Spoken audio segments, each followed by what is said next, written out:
بالله السميع العليم من الشيطان اللعين الرجيم. بسم الله الرحمن الرحيم وبه نستعين وهو المعين. الحمد لله رب العالمين والعاقبة للمتقين والجنة للموحدين والنار للملحدين والمنكرين.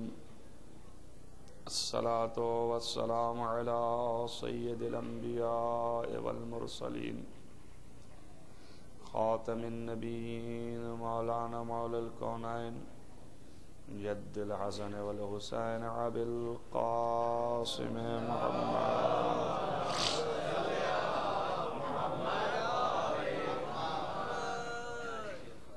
ولا سيما على ابن عمه ووزيره ووصيه وخليفته مغلوب كل غالب غالب كل غالب مولانا علي بن أبي طالب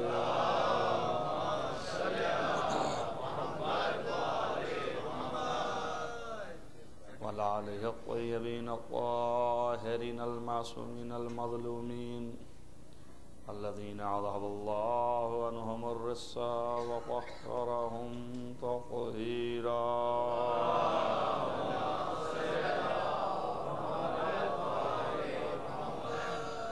ولعنة الله على أعدائهم أجمعين من يومنا هذا إلى قيام يوم الدين. أما بعد فقد قال الله سبحانه وتعالى في كتابه الحكيم. بسم الله الرحمن الرحيم. إنه لقرآن كريم في كتاب مكنون لا يمسه إلا المطهرون. صلوات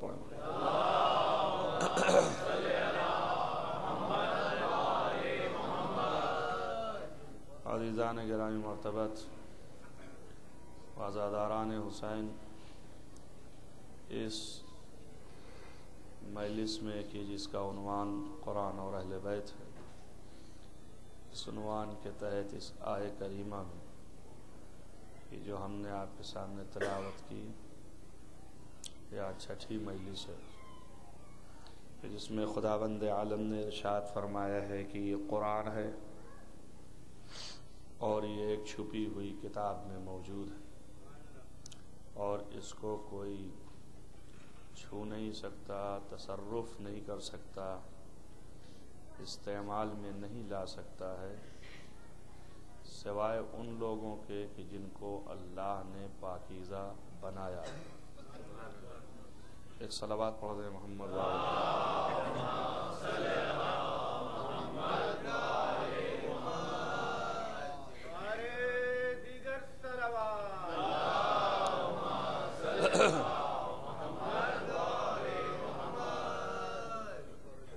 میں یہ عرض کر رہا تھا آپ کے سامنے کہ قرآن اللہ نے جو اپنے علم کی کتاب جسے ظاہر کیا،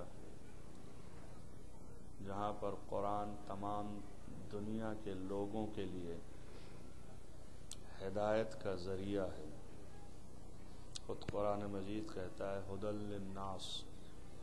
اس قرآن کو ہم نے دنیا کے لوگوں کے لیے ہدایت کا ذریعہ قرار دیا.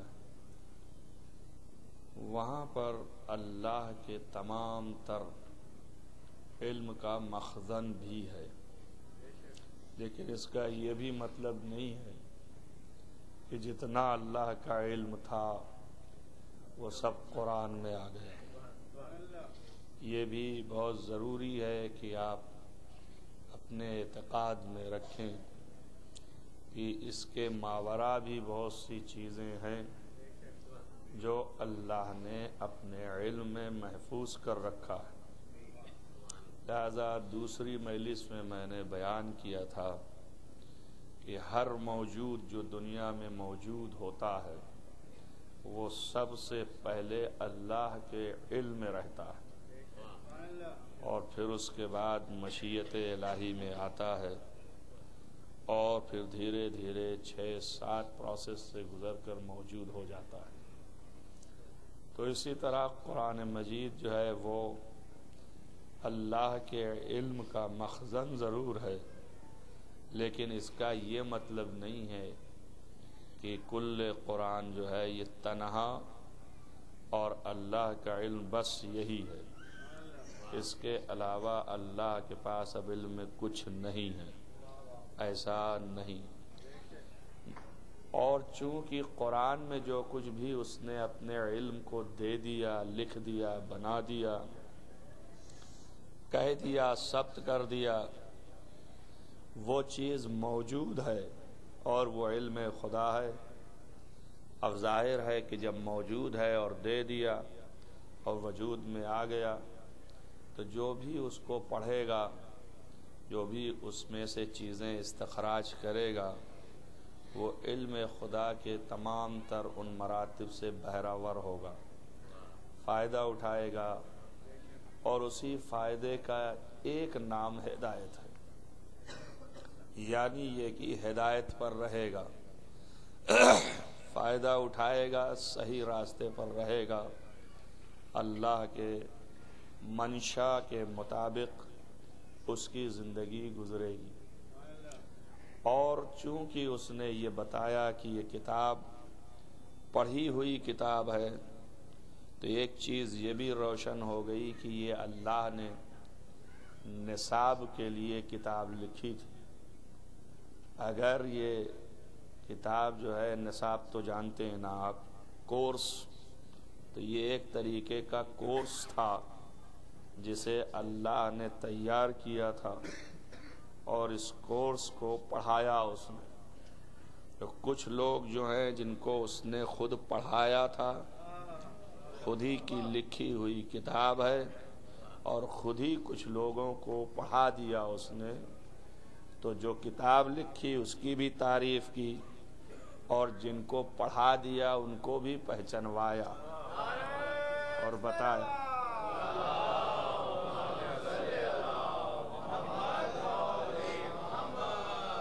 اور یہ عصمتی یونیورسٹی کی کتاب ہے کہ جس کے بارے میں یہ آپ سوچ نہیں سکتے ہیں، ابتدائی بھی ہے اور انتہائی بھی۔ اس میں ابتدا بھی اسی سے ہے اور انتہا بھی اسی سے ہے، بسم اللہ بھی اسی سے ہوتی ہے، اور آخری ڈگری جتنے آپ چلے جائیں انتہا تک، اس کا بھی مدرک یہی ہے۔ اور اس مدرک کے لیے کہ جن کو پڑھایا تھا، اصل میں یہ کتاب ان کا سرٹیفکیٹ ہے، ان کی سند ہے، ان کا مدرک ہے۔ تو اس لیے اس نے کہا هو الذی انزل علیک الکتاب والحکمت، وہ ذات ہے کہ جس نے پیغمبر آپ پر کتاب اور حکمت نازل کیا۔ اور اس کے بعد پھر فرماتا ہے وعلمک ما لم تکن تعلم، اور جو آپ نہ جانتے تھے سب آپ کو اس نے پڑھا دیا۔ تو کتاب نازل کرنے کی ضرورت کیا تھی جب پڑھا دیا تھا، اور اگر کتاب دے دیا تو پڑھانے کی کیا ضرورت تھی؟ تو اسی کو واضح کیا کہ اگر کوئی تم سے پوچھے کہ کیا پڑھا دیا تو تم یہ کتاب دکھا دینا کہ یہ پڑھا دیا، اور یہی ہمارے علم کا مدرک اور سند ہے۔ بس محمد و آل محمد علیہ الصلاۃ والسلام کے علم کا یہی ڈگری ہے، یہی سند ہے۔ اور اسی لیے نبی جب دنیا سے جانے لگے تو انہوں نے بھی یہی فرمایا انی تارکم فیکم الثقلین کتاب اللہ عطرتی و اہل بیتی، میں 2 چیزیں تمہارے درمیان چھوڑے جا رہا ہوں، ایک اللہ کی کتاب جو میرے علم کی سند ہے، اور دوسرا اہل بیت جو میرے علم کے عمل ہیں۔ انہی کے ذریعے سے میرا علم بھی سمجھ میں آئے گا، اور میرے عمل جو ہیں میرے پریکٹیکل، وہ بھی تمہیں انہی کے ذریعے سے سمجھ میں آئے گا۔ اس کے بعد فرمایا ما ان تمسکتم بہما، اگر تم ان سے متمسک رہو گے، لن تضلوا بعدی، تو میرے بعد تم گمراہ نہیں ہوگے۔ تو گویا رسول اللہ نے گمراہ نہ ہونے والوں کے لیے دو چیزیں چھوڑی ہیں۔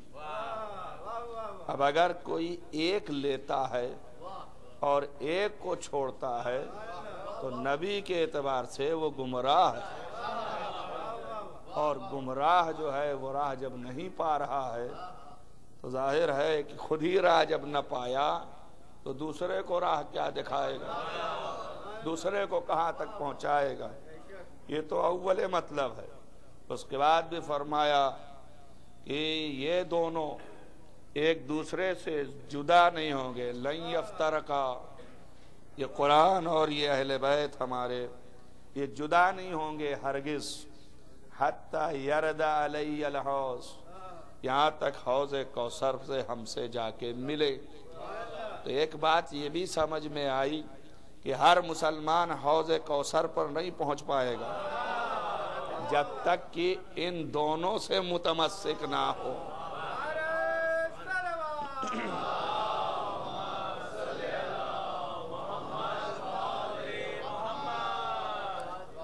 ان دونوں سے متمسک ہوگا تبھی رسول اللہ سے حوض کوثر پر ملاقات کرے گا۔ اور رسول اللہ نے کوئی تشنا نہیں رکھا اور کسی طریقے کی کوئی گنجائش ایسی نہیں رکھی ہے کہ انسان جو ہے، مسلمان جو ہے، ایمان لانے کے بعد شک و شبہہ کرے، اور نبی نے صاف ستھرا بیان کیا ہے۔ ایک یہ کہ تمسک کرو اس سے، اگر تم ان دونوں سے متمسک نہیں ہو تو گمراہ ہو۔ اب اس کے بعد آپ جو چاہیے لکھتے پھریے، جو چاہیے آپ تعویل کیجئے، جو چاہیے آپ کیجئے، لیکن نبی نے پہلے سے اعلان کر دیا کہ اگر دونوں سے متمسک نہیں ہو تو گمراہ ہو۔ اب یہ امت کو عقل ہونی چاہیے اور سینس ہونا چاہیے کہ کون راہ پر ہے اور کون گمراہ ہے، اور اسی حساب سے تول لے تو روشن ہے بالکل۔ اور ایسی حدیث ہے کہ متفق علیہ حدیث ہے، یہ 12 حدیثوں کا مخزن کہ جو اہل تشیع نے اس کو بنیاد قرار دی ہے، خلافت امیر المومنین علی بن ابی طالب علیہ السلام،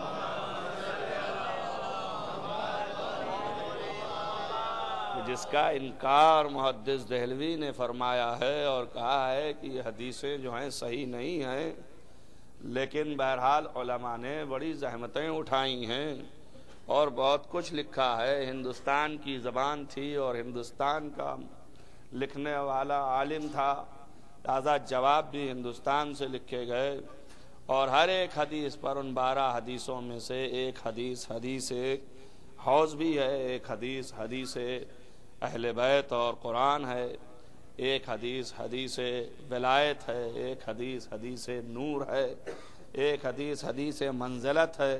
ان ساری حدیثوں کے اوپر کتابیں لکھی گئیں، یہاں تک کہ بہت عظیم عالم دین ہندوستان کے مائے ناز و افتخار کائنات، بلکہ افتخار فرقہ تشیع، حضرت آیت اللہ المجاہد کبیر علامہ سید میر حامد حسین علی اللہ مقامہ، کہ جن کی کتاب معروف و شہرہ آفاق، دنیا میں کوئی شیعہ ایسا نہیں ہے جو اس سے بہرامند نہ ہوتا ہو۔ ایران و عراق کے حوزے اور علماء اور مراجع اس کے سامنے گھٹنے ٹیکتے ہیں، اور ان کے یہ الفاظ ہیں کہ یہ مجاہد کبیر تھے، جن کی کتاب اس زمانے میں لکھی گئی ہے، محدث دہلوی کے جواب میں خود لکھا ہوں اکیلے دم پر، اور پھر اس کے بعد ان کے بیٹے ناصر حسین صاحب قبلہ علی اللہ مقامہ نے اس کو پورا کیا، اور وہ کتابیں آج 150 جلدوں میں چھپی ہوئی ہیں، جس میں انہوں نے ولایت کی انسائکلوپیڈیا تیار کی ہے، اور تنہا اکیلی ذات ہے۔ میں نہیں چاہتا تھا کہ بیان کروں، بعض لوگوں کا فرمان تھا اس لیے بیان کر رہا ہوں۔ علامہ میر حامد حسین واقعا نعمت الہی تھے، اور تاریخوں نے لکھا ہے ان کے بعد میں، وہ بھی ایران اور عراق کے علماء نے اپنی کتابوں میں ان کی سوانح حیات لکھی۔ ان کی زندگی کا افتخار اور ما حصل یہ کتاب ہے ابقات الانوار، جس کے اندر ان ساری حدیثوں پر بحث ہوئی ہے، اور خالی بحث ہی نہیں ہوئی بلکہ رجال کی حیثیت سے بحث، سند کی حیثیت سے بحث، اور اس کے بعد صرف حوالوں کی حیثیت سے بحث، ایک ایک حدیث پر 1000 حوالے فراہم کیا، ایک حدیث کے اوپر جو رجال پر بحث کیا ہے تو 10 9 جلدیں رجال کے اوپر بحث ہے کہ جن لوگوں نے نقل کیا ان حدیثوں کو کون تھے، کیا تھے، اور آخر میں ثابت کیا کہ یہ حدیث 1 2 آدمیوں سے نہیں ہے، جو ڈائریکٹ رسول اللہ سے نقل کرنے والے ہیں وہ سینکڑوں کی تعداد میں ہیں، اور جب سینکڑوں کی تعداد میں ہو جاتے ہیں تو اسے متواتر کہتے ہیں۔ تواتر میں شک نہیں ہوتا، یقین ہو جاتا ہے کہ اب یہ سینکڑوں جھوٹ بولنے پہ تیار نہیں ہے۔ اور اسی طریقے سے انہوں نے زحمت اٹھائی، بلکہ علامہ مرشی علی اللہ مقامہ نے اپنی کتاب میں لکھا اور ایک انٹرویو بھی دیا کہ جب ان کے غسل کے لیے ان کا کرتا اتارا گیا تھا تو ان کے سینے کے اوپر 2 انگوش گہرا گڈھا ہو گیا تھا، کتاب رکھتے رکھتے اس قدر مطالعہ فرمایا تھا انہوں نے۔ یہ تو تعریف مصنف کی تھی، اور ظاہر ہے کہ اہل بیت کا دفاع کیا، اہل بیت کی طرف سے ان کے اوپر ایک لطف خاص تھا جس کی وجہ سے کائنات میں ان سے عظیم شخص کوئی مارا نہ گیا، اور ان کو یہ مقام اللہ نے دیا۔ انہوں نے بھی اپنی کتاب میں اس حدیث کو متواتر قرار دیا اور فرمایا اس حدیث کے تواتر ہونے میں یقین حاصل ہے، ذرہ برابر کسی کو شک نہیں ہے، اور اہل سنت والجماعت کی تمام تر کتابیں، کم سے کم 1000 کتابوں میں اس حدیث کا حوالہ موجود ہے، اور ناقلین جو ہیں وہ 100 کی تعداد سے زیادہ ہیں جو ڈائریکٹ رسول اللہ سے نقل کرتے، اور رسول اللہ نے بھی اس حدیث کو 1 2 دفعہ نہیں، اول وقت سے لے کے آخر وقت تک بیان کرتے رہے۔ کبھی رسول اللہ نے اپنے ہاں مدینے میں بیان کیا، کبھی رسول اللہ نے اس وقت جب کہ مباہلے میں جا رہے ہیں تو بیان کیا، کبھی رسول اللہ نے میدان غدیر میں بیان کیا، کبھی رسول اللہ نے وصیت کے وقت بیان کیا، اور ایک وہ وقت بھی تھا کہ جب رسول اللہ کا آخری وقت تھا تو حضرت نے فرمایا تھا کہ لاؤ قلم و کاغذ، میں تمہیں کچھ لکھ دوں تاکہ تم اس کے بعد گمراہ نہ ہو جاؤ۔ تو ان میں سے ایک صاحب نے کہا حسبنا کتاب اللہ، ہمارے لیے اللہ کی کتاب کافی ہے، کچھ لکھنے کی ضرورت نہیں ہے، جس پر اصحاب میں بڑا اختلاف ہوا، بہت شور مچایا۔ میں نے پہلے دن بھی بیان کیا تھا کہ اسی وجہ سے حضرت ام المومنین عائشہ سے پوچھا گیا کہ بتائیے رسول اللہ نے فرمایا تھا انی تارکم فیکم الثقلین کتاب اللہ، اس کے بعد کیا فرمایا تھا؟ سنتی فرمایا کہ اہل بیتی فرمایا؟ انہوں نے کہا نہیں معلوم، اس لیے کہ اصحاب اتنا شور مچانے لگے کہ سننے میں نہیں آیا کہ کیا فرمایا۔ اس کا مطلب یہ ہے کہ کچھ فیصلہ فرمایا تھا رسول اللہ نے جسے اصحاب قبول نہیں کرنا چاہ رہے تھے۔ اگر سنتی کہا ہوتا تو اصحاب کو قبول کرنے میں کیا پریشانی ہے؟ کیسے ممکن ہے کہ قرآن لے لیں اور سنت چھوڑ دیں؟ اس کے معنی یہ ہے کہ اہل بیت ہی کہا گیا تھا، تبھی چیخ رہے تھے، چلا رہے تھے۔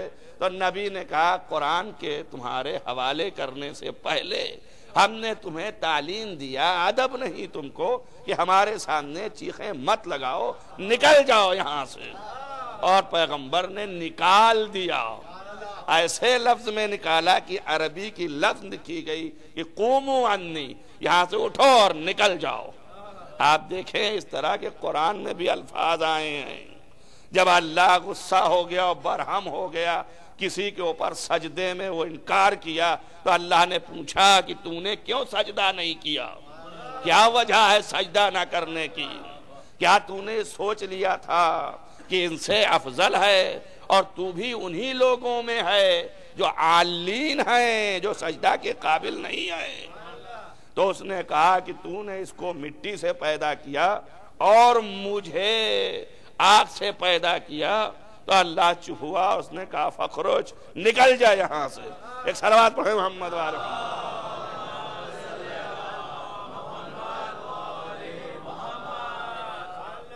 آپ دیکھیں اور سوچیں اور غور کریں، یہاں پر فرمان یہ ہے کہ تم نے سجدہ کیوں نہیں کیا؟ کیا تو بھی ان لوگوں میں سے تھا؟ یعنی کون سے لوگ؟ قرآن کہتا ہے من العالین، جو بہت اعلیٰ لوگ تھے، کہ تو نے سجدہ نہیں کیا۔ معلوم یہ ہوتا ہے کہ اللہ نے جب خطاب کیا تھا سارے ملائکہ سے، یہ ایک مسئلہ ہے کہ ملائکہ سے خطاب کیا تھا کہ فَنَفَخْتُ فِيهِ روحی، اللہ نے کہا ملائکہ سے، اِذْ قَالَ اللَّهُ یا ملائکہ فَنَفَخْتُ فِيهِ روحی، جب میں اس کے اندر روح اپنی پھونکوں فَقَعُوا لَهُ ساجدین، تو تم سارے کے سارے اس کے لیے سجدے میں جھک جانا۔ اس نے سوال کیا کہ بھئی یہ تو ملائکہ سے تھا، ابلیس جس نے سجدہ نہیں کیا، کیا وہ ملائکہ میں سے تھا؟ اس لیے کہ قرآن تو پہلے ہی اس کے بعد کہتا ہے کہ سب نے سجدہ کیا، فسجدہ، سارے کے فسجد الملائکۃ کلھم اجمعون، سارے ملائکہ سجدہ کیے الا ابلیس، سوائے ابلیس کے، وکانا من الجن، اور یہ ابلیس جو ہے وہ جن میں سے تھا۔ سجدہ کیوں نہیں کیا؟ اللہ بتائے واستکبرا، اس نے اپنے آپ کو بزرگ سمجھا، اس لیے وکانا من الجن، وہ جن میں سے تھا۔ تو خطاب تو ملائکہ سے ہے، اگر اس نے نہیں کیا تو قصور کیا ہے؟ اب لوگ پوچھتے ہیں یہی کہ بتائیے کیا بات ہے، کس وجہ سے ایسا ہے؟ تو در حقیقت ملائکہ جو بولا گیا ہے تو ملائکہ کے معنی ملائکہ کے نہیں ہیں جو آپ سمجھ رہے ہیں۔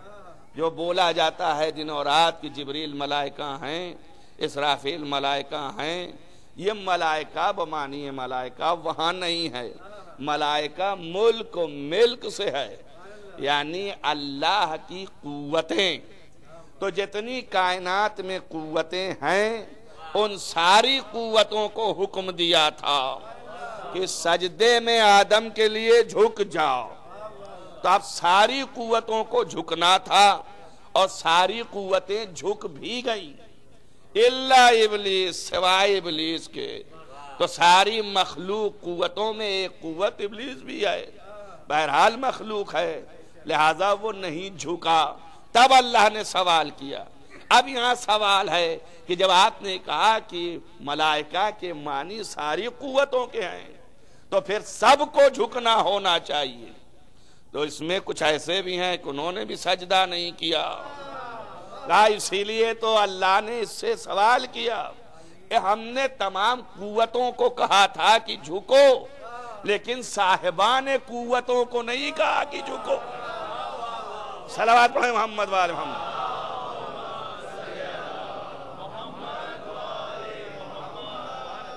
قوتوں کو کہا کہ جھکو، لیکن جو مالکان قوت ہیں ان کو ہم نے نہیں کہا جھکو۔ اسی لیے سوال کیا انت من العالین، کیا تو بھی انہی لوگوں میں سے ہے؟ تو ایک بات واضح کی قرآن نے بھی کہ سب سے خطاب تھا، مگر کچھ ایسے تھے جن سے خطاب نہیں تھا، ان سے نہیں کہا کہ تم جو ہے وہ سجدے میں جانا۔ تو اب ظاہر ہے کہ اس سے ایک بات تو سمجھ میں آئی کہ افضل کا سجدہ مفضول کرتا ہے، لیکن مفضول کا سجدہ افضل نہیں کرتا ہے۔ بھائی دیکھیں ابلیس کی بھی دلیل یہی تھی، لیکن اللہ نے نکال دیا باہر، کیوں؟ اس لیے کہ ابلیس کی دلیل جو ہے محکم نہیں تھی۔ یہ اپنی پر طے ہے کہ افضل کا سجدہ ہونا چاہیے، مفضول کا سجدہ نہیں ہوتا ہے، مگر ابلیس پہلے افضل ثابت کرے اپنے کو۔ ابلیس افضل نہیں ہے، اس لیے کہ دلیل یہ ہے کہ اسے مٹی سے بنایا ہے اور مجھے جو ہے وہ آگ سے بنایا ہے۔ ابھی اسے حقیقت ہی نہیں پتا ہے کہ آگ بھی مٹی سے ہی ہے۔ اگر اسے یہ معلوم ہو جاتا کہ اس کا بھی وجود مٹی کے ذریعے سے ہی ہے، یہ آگ جو ہے مٹیوں کے جماؤں سے، پتھر اور پتھر سے پھر آگ، تو اب جو آگ بنی ہے وہ بھی مٹی کے ہی وجود سے ہے، تو قطعاً یہ دلیل نہ دیتا۔ تو گویا سمجھ میں یہ آیا کہ خدا کے نزدیک قانون اپنی جگہ پر ہے کہ افضل کا سجدہ ہونا ہے، مفضول کا نہیں ہونا ہے، مگر پہلے اپنے کو افضل ثابت کرو۔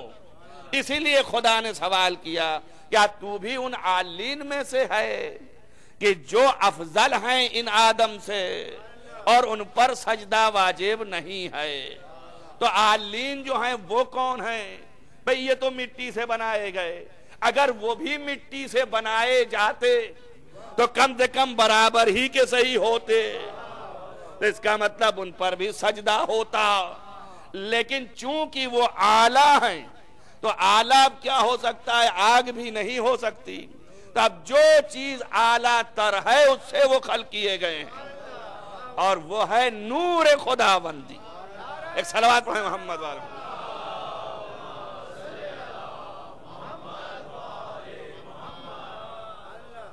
نور خدا سے، اسی لیے فرمایا ہے کہ اللہ نے اہل بیت کو اپنے عظمت کے نور سے خلق کیا۔ ایک دو حدیثیں نہیں ہیں، عرض کیا ابھی سے کہ ابقات الانوار میں علامہ میر حامد حسین صاحب نے حدیث نور جمع کیا ہے، اور ایک دو روایتیں نہیں ہیں، سینکڑوں کی تعداد میں روایتیں ہیں۔ مگر چونکہ انکار کرنے والے کے لیے اگر ایک لفظ میں کہہ دے یہ درست نہیں ہے تو بات ختم ہو گئی۔ سمجھ میں نہ آئے وہ ایک الگ بات ہے، جیسے ابھی آپ کے ہی سمجھ میں دلیل نہیں آئی، میں نے نوٹ کر لیا تو آپ جو ہے خاموش ہو گئے بالکل، تو پتہ چل جاتا ہے جب بولتا ہے کہ سمجھ رہا ہے، اور جب چپ ہو جاتا ہے تو پتہ چل جاتا ہے کہ نہیں پہنچی بات۔ ایک صلوات پڑھیں محمد والے۔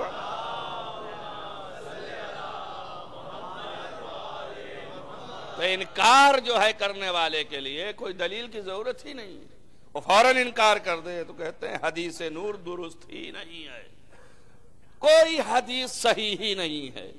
آپ کے سامنے عرض کیا کہ سینکڑوں کی تعداد میں اور کم سے کم 1000 حوالے سے زائد، اور کم سے کم راوی بھی بیان کرنے والے 200-300 جو کہ یہ روایت کو بیان کر رہے ہیں ڈائریکٹ رسول اللہ سے۔ اب اس کے بعد پھر راوی جو آگے ہیں اور پیچھے ہیں سب کے استقصاء، سب کے بارے میں بحث تفحیص، اور یہ کیسے ہیں، کس طرح کے تھے، جھوٹے تھے، سچے تھے، عالم تھے، جاہل تھے، اور حدیث کو پڑھنا جانتے تھے، سن کر کے محفوظ کرنا آتا تھا نہیں آتا تھا، اور پھر ان کے بارے میں کس نے کہا کہ یہ جاہل ہیں اور کس نے کہا کہ یہ عالم ہیں، یہ رد و قضا بھی اس کے اندر موجود ہے، اور اس کے باوجود ثابت کیا کہ یہ حدیث نور جو ہے وہ اہل بیت کے لیے ثابت ہے۔ مگر یہ انکار کرنے والے محدث دہلوی تحفہ اثنا عشری میں انکار کیا، کہا نہیں صاحب حدیث نور تو نہیں ہے، جبکہ صاف صاف ہے اول ما خلق اللہ نوری، سب سے پہلے میرے نور کو اللہ نے خلق کیا۔ بہت نیچے گرے تو کہنے لگے ایک حدیث سمجھ میں آتی ہے، اور یہ حدیث ہو سکتی ہے، پیغمبر نے فرمایا تھا، نہ تو راوی کا نام ہے، نہ تو اس کے رجال کی تحقیق ہے، اور نہ ہی کتاب کے حوالے معلوم ہیں، اور اگر دیے بھی گئے ہیں حوالے تو جہاں پر اس کو جعل کیا گیا، گڑھا گیا، اور راوی کو بھی توڑ مروڑ کے کہ جس کا نام رجال کی ہستی میں ہے ہی نہیں، وہاں سے لایا گیا اور کہا یہ حدیث موجود ہے کہ رسول اللہ نے فرمایا تھا کہ اللہ نے سب سے پہلے ہمارے نور کو خلق کیا، اور اس کے بعد ہمارے نور سے خلیفہ اول کو، اور اس سے پھر خلیفہ ثانی کو، اور اس سے پھر خلیفہ ثالث کو، اور اس کے بعد پھر خلیفہ رابع یعنی علی ابن ابی طالب کو۔ ہم 4 لوگ ساتھ میں نبی کے تھے، عرش اعظم پر، اور اللہ کی عبادت کرتے تھے۔ توجہ کریں آپ۔ تو اب سنیے علامہ میر حامد حسین نے کہا پہلے تو ساری بحثیں کی کہ یہ روایت کہاں سے آئی، کیسے آئی، کس نے بیان کیا، کیا ہوا، اور ثابت کیا کہ روایت جعلی ہے۔ اس کے خود جعلی ہونے کے لیے لفظیں بھی بول رہی ہیں اس کی۔ دلیل یہ ہے کہ جو نور عرش پر تھا اور عبادت کر رہا تھا، توجہ کریں آپ، وہ نور دنیا میں آنے کے بعد کفر نہیں کیا۔ توجہ کریں، جو نور عرش پر تھا عبادت کر رہا تھا، وہ دنیا میں آنے کے بعد کفر نہیں کیا۔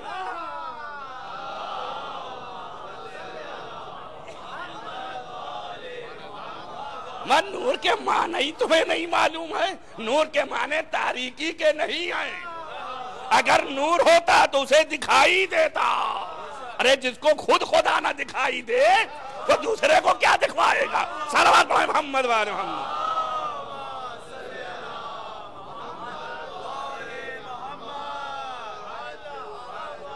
بس معلوم یہ ہوا کہ یہ نور جو ہے وہ اہل بیت کا ہے اور کسی کا نور نہیں ہے۔ گڑھتے رہیے عمر بھر، مگر گڑھنے میں جو گڑھو گے وہ خود گڑھ کے سامنے آئے گا۔ اور یہاں سب ایسے حاذق پیدا ہوئے ہیں، یہ محمد و آل محمد کی محبت کا نتیجہ ہوتا ہے۔ یہ اللہ ان کے ذہن میں رونق دیتا ہے، سمجھنے کی صلاحیت پیدا کر دیتا ہے۔ خدا کی قسم محبت میں جتنا آپ بڑھتے چلے جائیں گے، جتنے مشکل سے مشکل مسائل آپ کے سامنے آئیں علمی، وہ خود بخود اہل بیت حل کرتے چلے جاتے ہیں۔ آپ پریشان نہ ہوں اس کے لیے، وہ وقت ہی آپ کو دکھے گا، الجھاؤ پیدا ہوگا، لیکن جب غور کریں گے، ان کے سپرد کریں گے تو وہ حل کر دیں گے، مشکل حل ہو جاتی ہے۔ تو یہ نور سے انکار کیا مگر اس کا اقرار کیا، تو کم سے کم اتنا تو مان لیا کہ علی اور محمد نور تھے، ہے نا؟ جب یہ نور تھے تو انہوں نے یہی کہا ہے کہ انا وعلی من نور واحد، میں اور علی ایک ہی نور کے دو حصے ہیں۔ اب یہ نہیں پتا کون سے نور کے حصے ہیں، اس لیے کہ یہ جو ایک نور کے تھے دونوں نے کفر نہیں کیا۔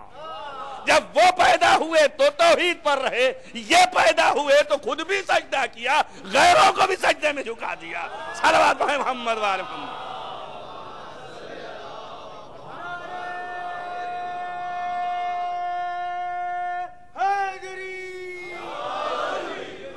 معلوم یہ ہوتا ہے کہ نور کی حقیقت یہ ہے، وہ بھی عظمت الہی کا نور، اس سے پیدا کیا۔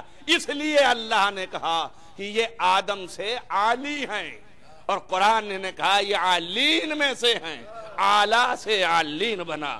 کیا تو بھی اے ابلیس انہی میں سے ہے؟ ہم نے ان کے ذریعے سے کائنات پیدا کیا۔ حضور کی یہ حدیث جو ہے متفق علیہ فرمایا کہ خلق اللہ نورنا، اللہ نے میرے نور کو خلق کیا، من عظمت ہی، اپنی عظمت کے نور سے خلق کیا۔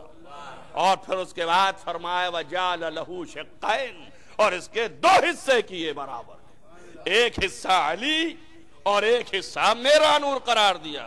فَخَلَقَ مِن نُورِنَا سَمَاءً، اور ہمارے نور سے آسمان خلق کیا۔ وَجَعَلَ مِنَ السَّمَاءِ مَاءً، اور پانی ٹپکایا آسمان سے تمہارے لیے، اور نور علی سے خلق کیا زمین کو۔ وَأَخْرَجَ مِنَ الْأَرْضِينَ رِزْقًا، اور زمین سے اس نے رزق نکالنا شروع کیا۔ تب ایک بات سمجھ میں آ گئی کہ ایک ہے رزق کھانا اور ایک ہے پانی کا پینا۔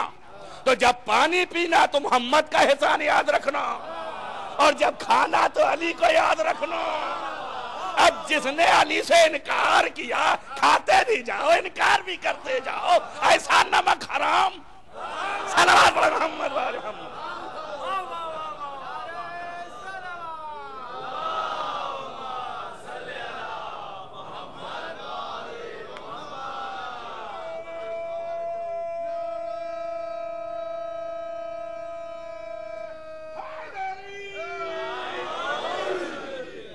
یہ بھی عظمت ہے کہ عالین میں سے ہے، یہ نور پہلے خلق کیا گیا، اور اس کے بعد کہا کہ سب سجدے میں جھک جانا، تو یہی سجدے میں نہیں جائیں گے۔ پوچھا یہ کیوں نہیں جائیں گے؟ کہ بھائی انہی کے نور آنے سے پیشانی میں یہ قابل ہوئے سجدہ کے، یہ مسجود ملائکہ بنائے گئے، وہ عالین ہیں، الگ ہیں، ان کی خلقت نور سے ہے اور ان کی خلقت مٹی سے ہے، جن کا سجدہ کرایا جاتا ہے۔ کل ایک بات کہی تھی وہ تشنا رہ گئی ہے، تو اسے ذرا ڈیفائن کرنا ہے۔ آپ اندازہ کریں کہ ان کی جو ہے خلقت مٹی سے ہے نا؟ مٹی سے پوچھئے قرآن سے، قرآن خود ہی کہتا ہے کہ سلالۃ من الطین، یعنی ایک بہت خاص مٹی تھی۔ سلالہ کہتے ہیں بڑی پاکیزہ کو، تو بڑی پاکیزہ مٹی تھی، جس کو کہ اپنے انداز سے احادیثوں نے بیان کیا ہے کہ اللہ نے پورے زمین کا عرق کھچوایا، اور اس کے بعد پھر یہ ملائکہ اوپر لے کے گیا، پھر یہ مٹی گوندھی گئی، پھر اس کے بعد سکھائی گئی، اس کے بعد کھنکھنائی گئی، اور اللہ نے اس کو یہ بھی کہا ہے جب ابلیس نے سجدہ نہیں کیا تو تو نے سجدہ کیوں نہیں کیا؟ اس کا کہ لما خلق تو بے یدیا، جس کو میں نے اپنے دونوں ہاتھوں سے خلق کیا ہے۔ اب لیجئے مشکل ہو جاتی ہے، قرآن پڑھتے پڑھتے گڑبڑ ہو جاتا ہے معاملہ، اس لیے کہ وہاں تعلیم دے رہے ہیں توحید کی، اللہ ہے اللہ ہے اللہ ہے، کہیں اللہ کو عرش پر بٹھالتے ہیں، کہیں اللہ کا ہاتھ دکھاتے ہیں، کہیں اللہ کی زبان آتی ہے سامنے۔ تب سوچیں آپ، یہ ہاتھ، یہ زبان، یہ جسم، یہ بیٹھنا، یہ اٹھنا اللہ کا، یہ غضب ہونا اللہ کا۔ آج بھی دیکھیے آپ ہر قرآن میں پڑھ لیجئے غیر المغضوب علیہم، روز پڑھتے ہیں کہ نہیں پڑھتے ہیں؟ اللہ غضبناک بھی ہوتا ہے؟ کسی نے امام رضا علیہ السلام سے پوچھا کہ کیا اللہ غضبناک بھی ہوتا ہے؟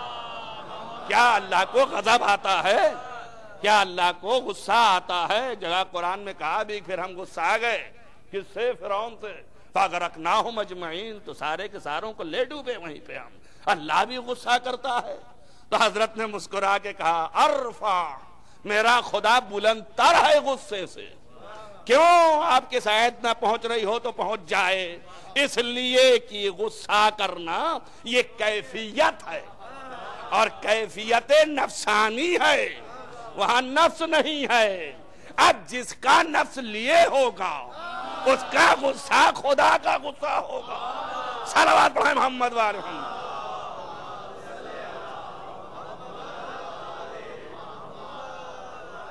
ایک صلوات اور پڑھیں محمد وآل محمد۔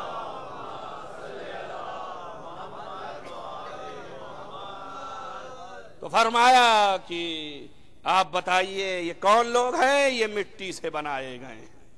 غضب نہیں ہے خدا کو، اپنے ہاتھوں سے خلق کیا۔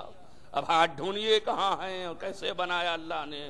بہرحال ہاتھ رہا ہوگا، جھوٹ بول نہیں سکتا ہے، مگر وہ والا ہاتھ ڈھونڈیے جس ہاتھ کو وہ بتا رہا ہے، جس ہاتھ پر بیعت بھی کرا رہا ہے، جس ہاتھ پر جو کہتا ہے کہ ساری دنیا تم اس پر ہاتھ رکھو، یہ تم پر ہاتھ نہیں رکھنے والا ہے، تم اس کے اوپر ہاتھ رکھو تو یہ مضبوطی سے دبائے اور بتائے کہ کتنی قوت ہے۔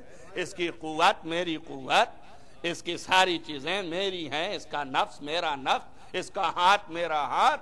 بس اللہ نے تعارف کرایا کہ میں نے جس کو خلق کیا اپنے ہاتھوں سے، اور کس کو خلق کیا؟ اسی مٹی کو۔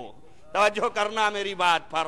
ایک تو یہ ثبوت ہوا قرآنی کہ یہ آدم کی خلقت سے بہت پہلے ہیں، تبھی عالین ہیں، یہ ایک جگہ۔ دوسری جگہ قرآن میں ارشاد فرماتے ہیں کہ قل، اے پیغمبر آپ کہیے، ان کان للرحمن ولد، اگر اللہ کے کوئی بیٹا ہوتا، فانا اول العابدین، تو کیسے ممکن تھا کہ میں پہلا عابد ہوتا؟ توجہ کر رہے ہیں آپ؟ اس کے معنی ہے کہ اللہ کے بیٹا نہیں ہے، میں پہلا عابد ہونا اس بات کی دلیل ہے کہ اللہ کے کوئی بیٹا نہیں ہے۔ اس کے معنی دو نکل سکتے ہیں، ایک تو یہ کہ اگر وہ بیٹا ہوتا تو میں عبادت کیوں کرتا؟ مشرک تھوڑی ہوں، توجہ کر رہے ہیں، شرک تھوڑی کرتا۔ اور دوسرا مطلب یہ ہے کہ اگر بیٹا ہوتا تو اول وہ ہوتا، میں کیوں اول ہوتا؟ توجہ کر رہے ہیں آپ؟ اول تو میں ہوں، اول العابدین۔ بس معلوم ہوا سب سے پہلا نور پیغمبر کا ہے، پہلی خلقت پیغمبر کی ہے، اور اسی نور سے 14 حصے بنائے گئے ہیں، لہذا یہ پہلے پہل ہیں، اور آدم مٹی سے ہیں، یہ نور سے ہیں، تو آدم کے خلقت بعد کی ہے، ان کی خلقت پہلے کی ہے۔ یاد آ گئی بات یا نہیں آپ کو؟ آدم بعد کے ہیں۔ اب دیکھیے آپ، آدم بعد کے ہیں مگر مٹی سے ہیں، شاید اسی لیے یہ اشارہ رہا ہوگا۔ اب چاہے آپ جو چاہیے لکھیے، کہتے ہیں غصہ آ گئے تھے اور غصے میں جا کر کے لیٹ کے سو گئے، اور زمین پر جب لیٹے تو ان کے بالوں میں مٹی لگ گئی، تو رسول اللہ نے کہا قم یا ابا تراب۔ ارے بھائی، نبی کی بات کوئی ہنسی مذاق میں نہیں ہوا کرتی ہے، جو بھی ہوتی ہے معنی خیز ہوتی ہے۔ وَإِلَّا عقل کے خلاف یہ بھی تھا، ان کو ابا تراب کہہ رہے ہیں اور بیٹی کو امو ابیہا کہہ رہے ہیں۔ کیا کوئی صاحب عقل اپنے بیٹی کو اپنی ماں کہہ سکتا ہے؟ تو پھر کیا معنی ہے نبی کے کہنے کے ابا تراب؟ تراب کے باپ کو ذکر کیا جا رہا ہے. جو کریں آپ تو آدم خلق ہوئے تراب سے اور علی ہیں ابو تراب. تو اب بنی آدم نہ سمجھنا بلکہ اب آدم ہیں. صلوات پڑھیں محمد وآل محمد.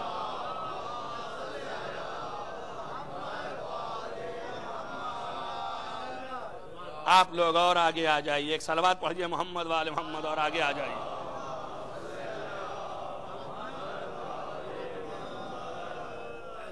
اب آپ دیکھیں ایک صلوات اور پڑھ دیں محمد وآل محمد.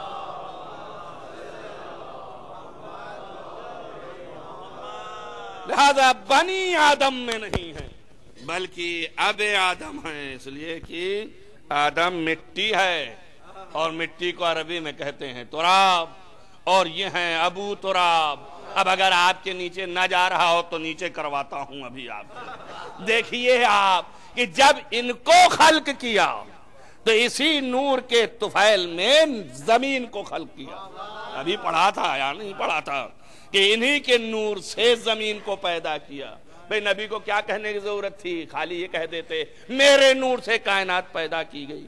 پھر فرمایا دو حصہ کیا, ایک حصے سے زمین پیدا کیا وہ علی کا نور تھا, اور ایک سے عرش پیدا کیا وہ میرا نور تھا. وہاں سے پانی آیا, اب یہاں سے مٹی آئی. تو جو کریں آپ تو ابھی دونوں مل کے گندھا تو آدم بنا. جو کریں آپ بنا کہ نہیں بنا؟ بنا لیجئے. آپ دیکھیے اب جب دو کے حساب سے بنا تو اب ہاتھ سمجھ میں آئے دو کون ہے؟ اللہ اکبر. بس جو کام ہوتا ہے ہاتھوں سے ہوتا ہے, تو جو کسی چیز کا سبب ہوتا ہے اسی کا نام لیا جاتا ہے. ید قدرت الہی کا نام محمد اور علی ہے. صلوات پڑھیں محمد وآل محمد.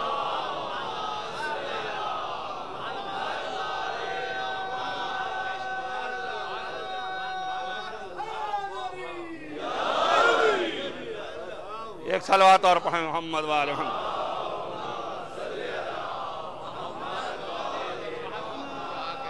لہذا ان کی خلقت اعلیٰ خلقت ہے, یہ عالین میں سے ہیں. اب اس کے بعد کل میں نے کہا تھا کہ کنتو نبیًا کان الآدم بین الماء والطین, میں اس وقت بھی نبی تھا جب آدم جو ہے مٹی اور پانی کے درمیان تھے. تو اس وقت نبی تھا, تو جب نبی تھا تو مومن بھی رہا ہوگا کوئی, اور نبی نبا سے ہے. اس دن پڑھا تھا نبا خبر کو کہتے ہیں. جب تک خبر ہے نہیں اس وقت تک نبی ہے نہیں, اور جب تک خبر دینا اس وقت تک نبی ہو نہیں سکتا. یاد رکھنا, تو اس لیے کہ نبی اس میں فاعل ہے یعنی کرنے والا. تو اب یہ خبر دینے والا ہے. اس کے معنی یہ ہے کہ اگر آئندہ دینے والا ہے تو آج سے کہنے کے معنی کوئی فائدہ نہیں رکھتا. یہ دیکھو کہ یہ نبی اس وقت, آپ ڈھونڈ ڈالیے پورا قرآن, پیدائشی آپ مانتے ہیں, ہم بھی مانتے ہیں, لیکن کسی کو نبی پیدائشی نہیں کہا گیا. صرف یہ کہا گیا ہے جب برسر اقتدار ہو, جب چیز دکھانے لگے تب وہ نبی ہے. آپ ڈھونڈ کے لائیے ایک نبی ایسا ہے کہ جیسا ہی پیدا ہوا اس نے کہا وجعلنی نبیا, کہا کہ نہیں کہا کہ مجھے نبی بنایا گیا, مگر کب؟ جب اعجاز دکھا دیا تب کہا وجعلنی نبیا. بس معلوم ہوا منصب پر فائز ہو گیا ہے. اور یہی تو بتانا چاہتا ہے کہ پیدا ہونے کے بعد بھی اگر منصب پر فائز ہو جائے تو بچپنا اور جوانی نہ ڈھونڈنا. آپ دیکھیں منصب کے لیے بچپن اور جوانی نہیں ہے, وسائط میں آپ ڈھونڈنے آئے ہیں. اسی لیے میرا نبی کہہ رہا تھا جو آج میری تصدیق کرے گا وہی میرا وصی ہوگا, وہی وزیر ہوگا. اب 10 سال کا لڑکا بول رہا ہے, یہ بوڑھے سب دیکھ رہے ہیں, یہ تو لڑکا بول رہا ہے. توجہ کر رہے ہیں آپ. صلوات پڑھیں محمد وآل محمد.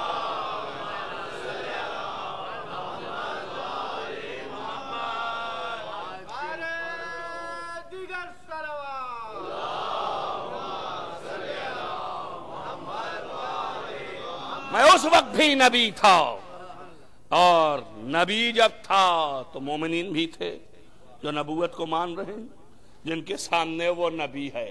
خالق سے تو نہیں فرمایا, فرمایا کنتو نبیًا کان الآدم بین الماء والطین، میں اس وقت نبی تھا۔ تو جب نبی تھا تو مومن تھے نا، ایمان لانے والے جو ان کی نبوت پر ایمان رکھ رہے ہیں، اور جب مومن ہیں تو پھر اب کوئی مومنوں کا بھی رئیس نظر آنا چاہیے۔ اسی لیے فرمایا ثم امیر المومنین ثم علیٰ امیر المومنین، علی کو امیر المومنین کہا گیا اس وقت جب آدم روح اور جسم کے درمیان تھے۔ میں نبی تھا اور یہ امیر المومنین تھے، اور خدا ہمیشہ سے تھا۔ وجہ کریں، جب خدا ہمیشہ سے تھا تو لا الہ الا اللہ ہمیشہ سے ہے، اور جب سے میں نبی ہوا محمد رسول اللہ بن گیا، اور جب سے علی امیر ہوا علی ولی اللہ بن گیا۔ تو یہ کلمہ غدیر کا نہیں ہے، یہ کلمہ عرش سے چلا آ رہا ہے۔ صلوات پڑھیں محمد والے محمد۔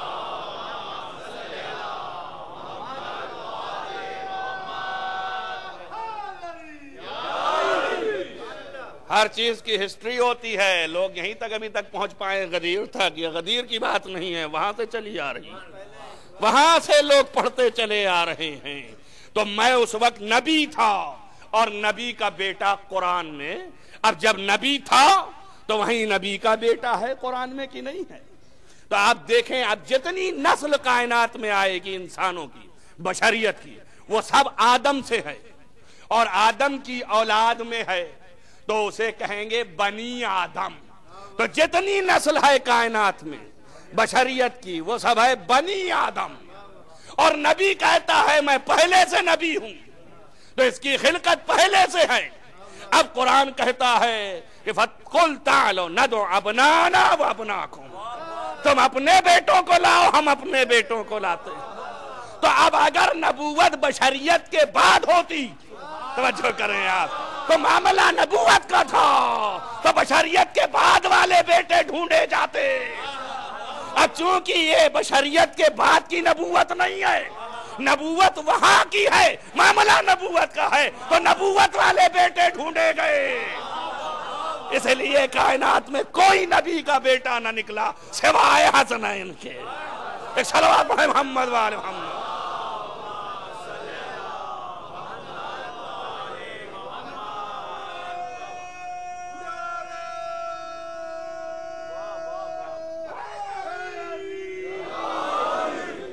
آپ دیکھیں نا، اسلام کے اندر پرانے سے ہوتا چلا رہا تھا، بہت سے قانون ایسے ہیں جو پرانے سے ہوتے چلے آ رہے تھے، اسلام نے کہیں پر ایکشن لیا ہے اور اس کی مخالفت کر کے نیا قانون بنا دیا، اور کہیں پر ایکشن نہیں لیا بلکہ کہا چلنے دو، چل رہا ہے تو یہ بھی تو ہم نے بھی بھیجا تھا۔ البتہ آج کل فٹ ہے انفٹ ہے کیا ہے، جہاں پھر دیکھیں گے کہ انفٹ ہے۔ اب یہ کیا اللہ جانتا نہیں ہے؟ جانتا ہے، یہ جانتا ہے کہ کب انفٹ ہونے والا ہے، لیکن اگر ابھی سے ختم کر دے تو دماغ بھی تو شرری ہے، فوراً کہیں گے بناتا بھی ہے، بگاڑتا بھی ہے، حکمت کے خلاف کرتا ہے۔ دکھاتے بھی جاؤ ان کو، سمجھاتے بھی جاؤ ان کو، جب یہ دیکھ لے کہ انفٹ ہو رہا ہے تب ہم اسے ختم کرتے ہیں۔ اب یہ اللہ کی مصلحت تھی کہ بیٹے بنانے سے پہلے نبی کے ہاں جس کو بیٹا کہا گیا تھا فوراً انکار کر دیا کہ نبی کسی کا باپ نہیں ہے۔ جو کریں آپ، اب بتا دیا کہ بشریت میں آنے کے بعد بھی کسی مرد کا باپ نہیں ہے، اور نبوت میں رہنے کے وقت یہ باپ ہے تو صرف انہی کا باپ ہے۔ جو کریں آپ، دونوں طرح کی آیتیں بھی قرآن میں آ گئیں۔ اب اگر اہل بیت ساتھ نہ ہو تو یہ قرآن کی آیتیں سمجھ میں نہ آنے پائیں۔ صلوات پڑھیں محمد والا۔ ایک صلوات اور پڑھیں اور ذرا ادھر آ جائیں آپ لوگ، اور ادھر آ جائیے آپ لوگ، اور ادھر آ جائیے۔ ایک صلوات اور پڑھیں محمد والے محمد۔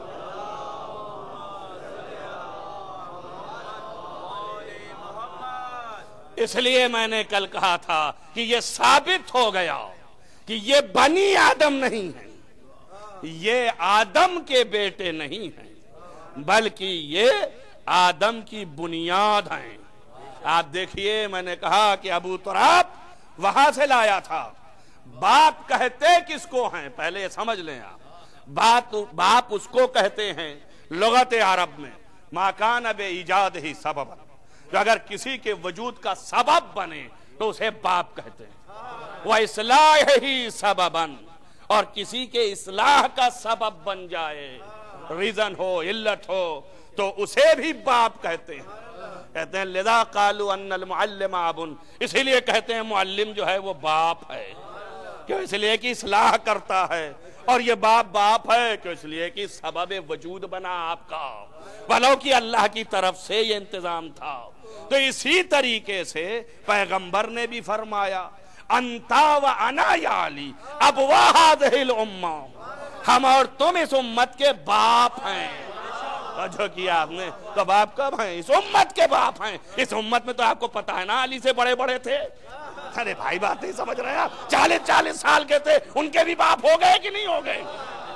اب آپ سوچئے جب نبی نے یہ کہہ دیا کہ ہم اور تم باپ ہیں، تب مقابل میں جو ماں ہوگی توجہ کریں آپ، تو ماں پر کنٹرول تو باپ ہی کا ہوتا ہے نا. صلوات پڑھیں محمد وآل محمد.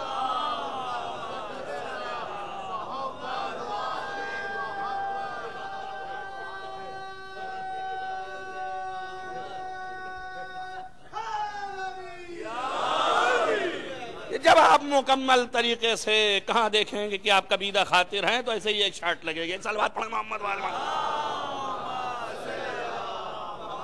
ہم اور تم اس امت کے باپ ہیں. تو کس طرح سے باپ ہیں ہم اور تم اس امت کے؟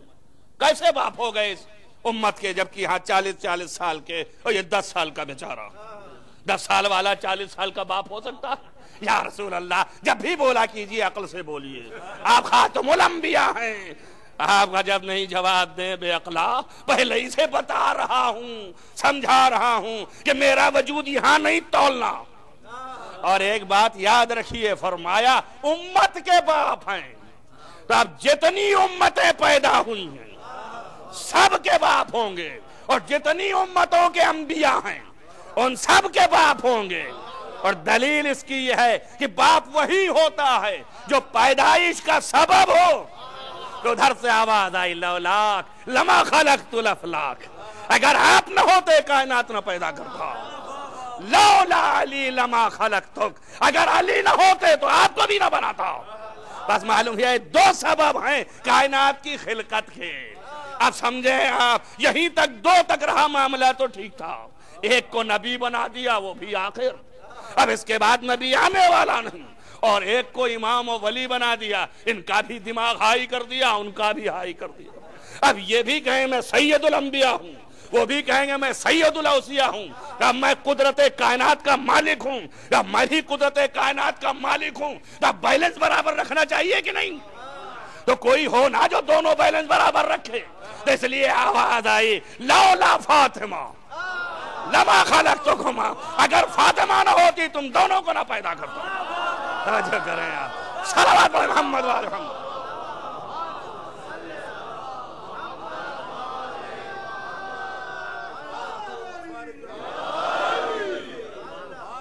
ایک صلوات اور پڑھیں محمد وآل محمد.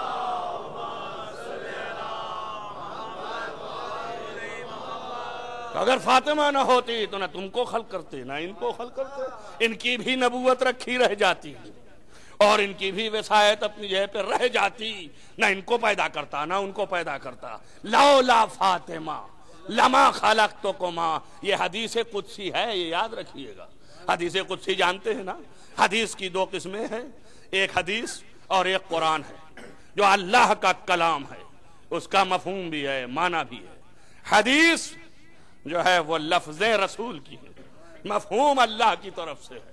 اور حدیث قدسی جس میں مفہوم و ارادہ اللہ کا ہے، فقط زبان پیغمبر سے صادر ہو رہا ہے. تو یہ حدیث قدسی میں سے ہے. علامہ مجلسی بہار میں بھی جگہ دیے ہیں. بڑے بڑے سب سے حکیم اور بہت عظیم عالم دین علامہ بہائی نے اس کے اوپر ثبت کی ہے مہر کہ یہ حدیث قدسی ہے. بس اگر فاطمہ نہ ہوتی تو تم دونوں کو نہ خلق کرتے. تو کائنات کے خلق کے سبب یہ ہیں، توجہ کرنا میری بات پر. تو یہ سبب ہیں خلق کے، وجود کے، خلقت کے، اس لیے باپ ہو گئے. توجہ رکھنا. اب اگر کوئی چیز ماں جانتے ہیں کیوں کہلاتی ہے؟ ماں اس لیے کہلاتی ہے، ماں کے لفظ جو ہے عربی میں ہے، اور ہی سے امام ہے. امام جو ہے وہ اصل ہوتا ہے اپنی قوم کا، اس لیے اور کے لفظی معنی بنیاد کے اور اصل کے ہیں، اس لیے اسی سے ماں کہلاتی ہے. اگر ماں نہ ہو تو باپ کچھ کر نہیں سکتا ہے. توجہ کریں آپ، ماں اگر نہ ہو تو خلقت بھی وجود بھی نہیں آ سکتا ہے. لہذا ماں اصل ہے، بنیاد ہے. اب دھنیے آپ پیغمبر نے کیا کہا، فاطمہ تو ام ابیہا، فاطمہ اپنے باپ کی بھی ماں ہے. توجہ کیا آپ نے، یعنی پوری کائنات کے خلق کرنے کا سبب میں ہوں اور سب کا میں باپ ہوں، اور میرے وجود کا سبب فاطمہ ہے. لہذا یہ اپنے باپ کی بھی ماں ہے. اب سوچیں آپ، نبی سے چاہے جتنا آنکھیں لڑائیے گا، علی سے چاہے جتنا لڑائیے گا، لیکن نبی کبھی برداشت نہ کرے گا اگر اس کی ماں سے آنکھ لڑا دیا تو. صلوات پڑھیں محمد وآل محمد.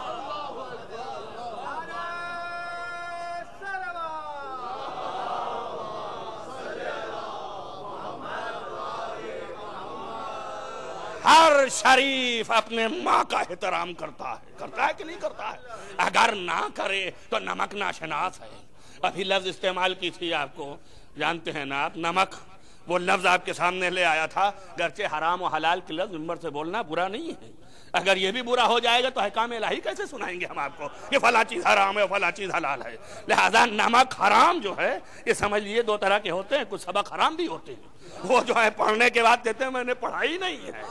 کچھ ایسے ہیں اور کچھ ایسے ہیں جو نبی کی بد میں رہتے تھے سب سیکھنے کے بعد، اور فرزند نبی کی بد میں رہتے تھے سب سیکھنے کے بعد انکار بھی کر دیا، امام بھی بن گئے. تو یہ کون لوگ ہیں؟ سبق حرام ہے. صلوات پڑھیں محمد وآل محمد.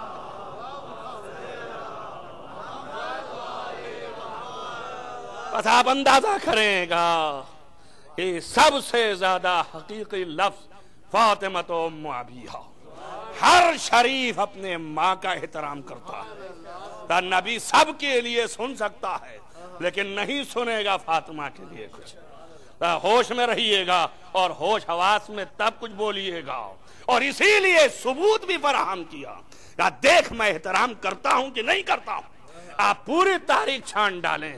محدث اپنے زمانے کا بخاری، اس نے بھی اسے لکھ مارا کہ پیغمبر نے کسی کا احترام نہیں کیا. اب دکھائیے آج 40 سال والے کدھر گئے؟ بڑا احسان تھا، ایمان لے آئے تھے، بڑا رسول کو ان پر ناز تھا کہ بھائی اگر یہ نہ آتے تو مسلمان ہی نہیں ہو پاتے لوگ. تو کم سے کم دنوں رات کھڑے ہوتے ان کو دیکھ دیکھ کر کے، ارے بھائی آپ نے میری نبوت کا بڑا کام کیا، آپ نے مسلمانوں کو فراہم کیا. کسی ایک تاریخ نے نہیں لکھا، کسی ایک حدیث نے نہیں لکھا. صرف لکھا تو کس نے لکھا؟ ایک ہی کے لیے لکھا گیا کہ اذا جیسے ہی داخل ہوتی دخلت فاطمہ، جیسے ہی فاطمہ داخل ہو قاموا الیہا، تو نبی اس کے لیے کھڑے ہو جاتے تھے. قاموا الیہا.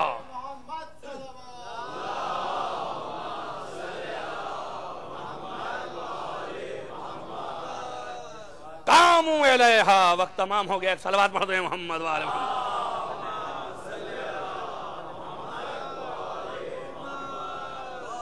جیسے ہی فاطمہ آتی تھی نبی کھڑے ہو جاتے تھے.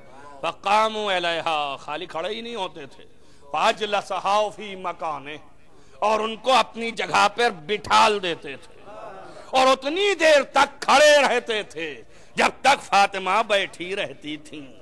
اب آپ کی نظریں تو یہیں دیکھ رہی ہوں گی جہاں نبی بیٹھے ہیں وہیں، لیکن نبی کا مقام بیٹھنے کا یہی تھوڑی نہ ہے. قرآن نے کہاں کہاں پہنچایا؟ بتائیے کہاں کہاں گیا ان کا مقام؟ فرمایا نا کانا قاب قوسین او ادنیٰ. یہ تو بہت دور تک چلے گئے، سدرۃ المنتہا سے بھی آگے. تو اب مقام جو ہے وہ سدرۃ المنتہا سے بھی آگے ہوا کہ نہیں ہوا؟ فاجلسہا فی مکانہ، اپنی جگہ پہ بٹھال دیا اور کہا کھڑے بھی رہے. اللہ اکبر. نہیں معلوم آپ بلنڈ ہو رہے ہیں یا میں آگے چلوں؟ ایک صلوات پڑھیں محمد والا.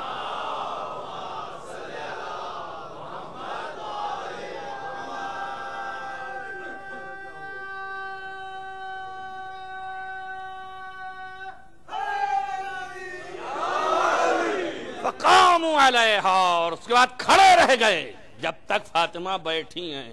اس وقت تک نبی کھڑے ہیں. ابھی نیچے ہی رہو، جانے دو، اوپر مت جانا، ابھی نیچے ہی رہنا. یہاں نبی کھڑا ہے. یہ نبی کھڑا کون ہے؟ اگر نبی کھڑا ہے تو اس کا نام کیا ہے؟ محمد. کون کھڑا ہے؟ یہ محمد اگر بحیثیت محمد کھڑا ہوا، توجہ کریں آپ، بحیثیت محمد کھڑا ہوا تو اب ہر باپ کو اپنے بیٹی کے لیے کھڑا ہونا چاہیے، توجہ کریں آپ، اور بحیثیت عصمت کبریٰ کھڑا ہوا تب یہ ایک سیرت بتا دی کہ صرف فاطمہ کے لیے کھڑا ہونا چاہیے۔ اور کھڑا کون ہے؟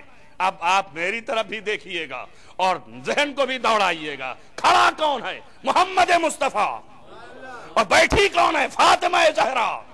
محمد مصطفیٰ کون ہے؟ سید المرسلین۔ تو اب محمد تنہا نہیں کھڑا نا، جب محمد کھڑا ہے تو اس کے پیچھے عیسیٰ بھی ہے، اب موسیٰ بھی ہے، اب ابراہیم بھی ہے، اب نوح بھی ہے، اب آدم بھی ہے، سارے انبیاء کھڑے ہیں، کہ اس لیے کہ سید الانبیاء کھڑا ہے۔ ہم آپ بے ادب ہیں، نہیں پہچانتے مراتب، جس کو دیکھا اس کے سامنے جیسے چاہا بیٹھ گئے، لیکن انبیاء تو صاحب ادب ہیں۔ جب سید الانبیاء کھڑا ہے تو سارے انبیاء کھڑے ہیں۔ توجہ کیجئے، فاطمہ بیٹھی ہیں، سب کھڑے ہیں، اور فاطمہ بیٹھی ہیں، دیکھیے کیا ہو گیا، ترازو کے دو پلے ہوتے ہیں، توجہ کریں آپ، ترازو کے دو پلے ہوتے ہیں، سب کھڑے ہیں اور فاطمہ بیٹھی ہیں۔ اب بھی نہیں پہنچا کیا آپ تک؟ ترازو کے دو پلے ہوتے ہیں۔ اب سنیے آپ، سبط حسن صاحب خطیب اعظم کا شعر ہے کہ انہوں نے فرمایا کہ گرانی پلہ عصمت کی اتنی تھی کہ دیکھا ہے، گرانی پلہ عصمت کی اتنی تھی کہ دیکھا ہے، پائے تعظیم اڑ جاتا تھا وزن مرسل اعظم، پائے تعظیم اڑ جاتا تھا وزن مرسل۔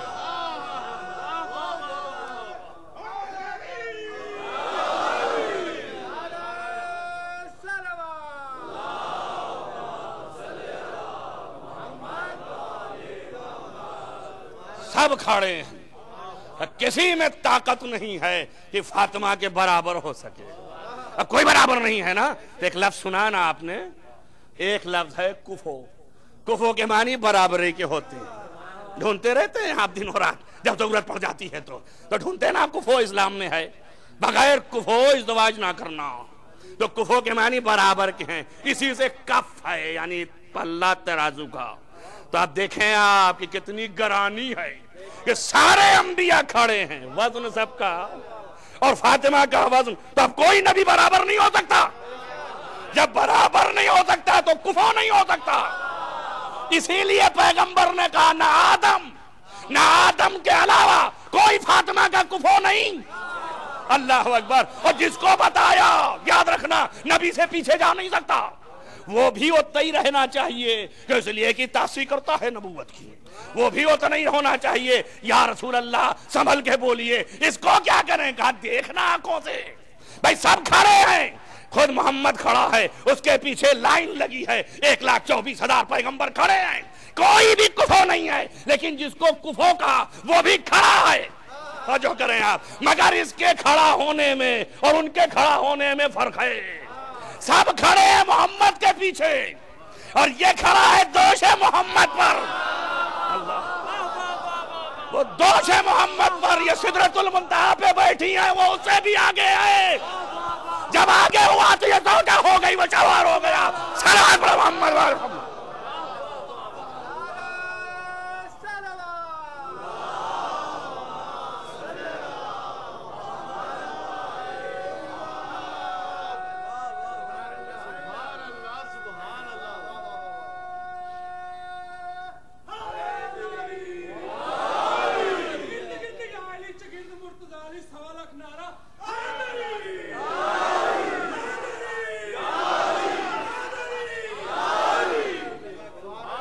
دیکھیے مجلس کا ماحول فراہم کریں گے تو سنیں گے آپ، اور نہیں کریں گے تو پھر کچھ نہیں ہوگا۔ ایک صلوات اور پڑھیں محمد۔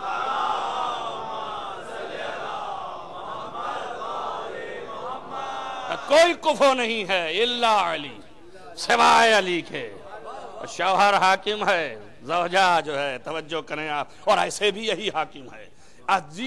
عجیب و غریب ہے، پیغمبر نے ام ابیہا کہا، یہ باپ کی ماں ہے، کبھی بھی بیٹا باپ کی اور بیٹا ماں کی اطاعت سے اگر خارج ہو جائے، تو جو کرنا میری بات پر، نبی کہاں لے جا رہا ہے؟ آپ کہیں غلو کر رہے ہیں، غلو میں نہیں کر رہا ہوں، یہ تو نبی کو جا کے دامن پکڑو کہ کیوں ماں کہا ہے، اور اتنا پیار کیوں آ گیا کہ اتنا بڑھا دیا ہے؟ یہ غلو نہیں ہے، میں آپ کو لے آتا ہوں۔ ماں کا احترام بہرحال بیٹے کو کرنا ہے، تو اب ظاہر ہے کہ نبی ایک حیثیت سے نبی ہے، تو اس حیثیت سے جب نبی ہے تو فاطمہ پر واجب ہے کہ اس کی نبوت کا اقرار کرے۔ تو آپ دیکھیں نا، کہیں سے پلہ اوپر جاتا ہے، کہیں سے پلہ نیچے آتا ہے، اور یہ ہوتا کیوں ہے؟ یہ اس لیے ہوتا ہے کہ ایک ہی نور کے سب جز ہیں، گھما گھما کے اللہ مقام فضیلت میں لے آتا ہے کہ ان کی فضیلت یوں سمجھو، ان کی فضیلت یوں سمجھو، لیکن آخر میں گھوم کے سب ایک ہی نور کے جز ہیں۔ کبھی شک نہ کرنا کہ کیا یہ ان سے افضل ہو گئے، کیا وہ ان سے افضل ہو گئے۔ افضل مفضول کی بحث نہیں ہے، منصب بتایا جا رہا ہے۔ توجہ کریں آپ، منصب عصمت کبریٰ یہ ہے کہ اسی کے جز نبوت ہے، اسی کی جز رسالت ہے، اسی کی جز امامت ہے، سب کچھ اسی میں ہے۔ تبھی تم میرے امام حسن عسکری علیہ السلام نے فرمایا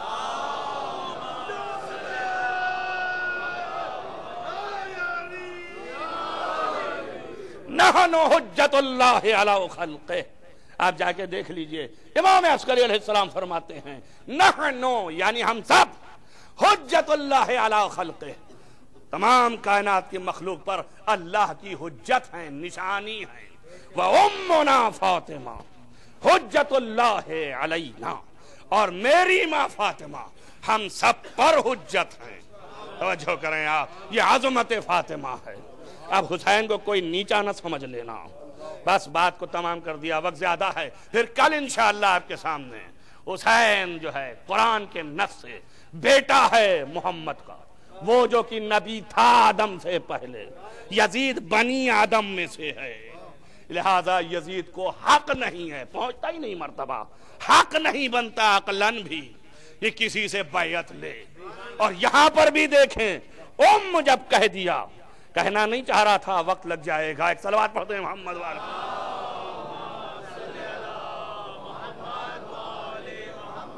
نبی کے اوپر کسی کی اطاعت نہیں سوائے خدا کے، صرف خدا کی اطاعت ہے، بس سلام، اور کسی کی اطاعت نہیں۔ اور اس کے بعد نبی کہہ رہا ہے یہ اپنے باپ کی ماں ہے، تو ابھی اطاعت کی منزل آ رہی ہے کہ نہیں آ رہی؟ یا رسول اللہ سمجھ کے بولیے، سبھی آ جائے گا اس میں۔ اب اس کے بعد پھر آگے سنیے، جہاں پر اطاعت نہیں ہے وہاں یہ بھی کہہ رہا ہے من لم یعرف امام زمانہ فقد مات میتۃ جاہلیہ، کہ اپنے زمانے کے امام کو نہ پہچانے، تو ظاہر ہے کہ رسول اللہ خود بھی امام ہیں، یہ حواس میں رہیے گا، جو اس لیے کہ رسول اللہ اولاد ابراہیم ہیں۔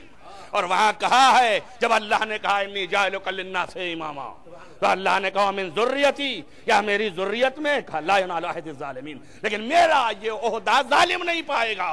تو اسحاق میں بنی اسحاق کے انبیاء امام، اور بنی اسماعیل میں پیغمبر ختمی مرتبت آخری نبی ہے جو کہ امام، تو وہ بھی امام، اس کے بعد پھر علی امام۔ لہذا اس لیے جب ہم پڑھنے لگتے ہیں تو بہتوں کا کلیجہ ڈھیلے ہوتے لگتا ہے کہ امام کو اوپر کر رہے ہیں، اب علی کو بڑھا دیں گے، نبی کو گھٹا دیں گے۔ جو نبی کو امام نہیں جانتے، توجہ کریں آپ، ان کی عقلیں گنگ ہیں، اور جو جانتے ہیں کہ یہ بھی ہے وہ بھی ہے، جتنا علی کو بڑھاتے جائیں، توجہ کرنا میری بات پر، یہ میری بات نہیں ہے، یہ خود محمد مصطفیٰ کی بات ہے۔